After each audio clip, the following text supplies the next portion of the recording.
नेता अंदर है, हम लोग सड़कों के पास नहीं खड़ा रह पाएगा, हमें तो कहाँ घर में छिप जाएगा। आप आ गई तो वो चले गए, अन्यथा वो मारपीट करने के इरादे से अब हमारे पार्टी के वरिष्ठ लीडर हैं, उनको हाथ लगा लिया, मार दिया। बांसगांव के प्रभारी भी हैं, लोकसभा के विधानसभा बांसगांव के प्रभारी मधुसूदन मौर्य जी हैं। हमारी काउंटिंग चल रही है, हमारी काउंटिंग बांसगांव की चल रही है।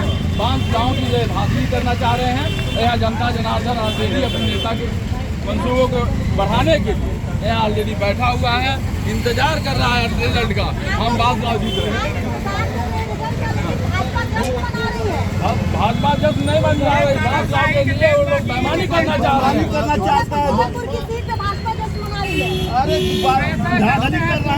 हमने उनको 3 लाख से मैंने ले आके 50,000 रुपये रोक रखा है।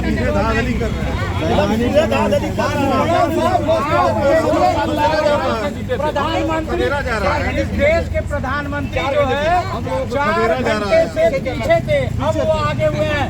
और वहीं राहुल गांधी, जिनको राजनीतिक रूप से इतनी गालियां दी, 2.5 से 3 लाख वोटों से लीड कर रहे हैं। हमारे नेता 3 लाख वोटों से लीड कर रहे हैं।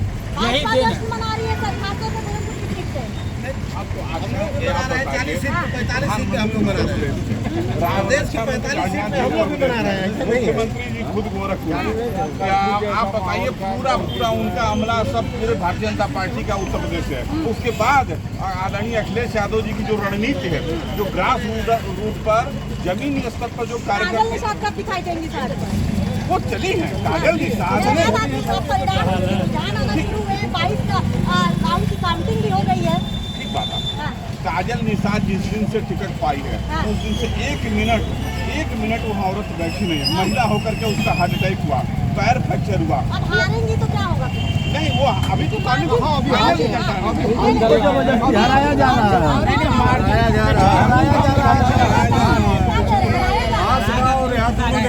बांसगांव और गोरखपुर दोनों जगह जबरदस्ती लोग करके हराने चाहते हैं।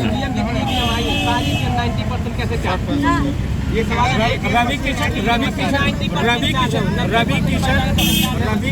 के जीत का आंकड़ा ही बता रहा है कि किस तरह की जीत रवि किशन जी की हो रही है।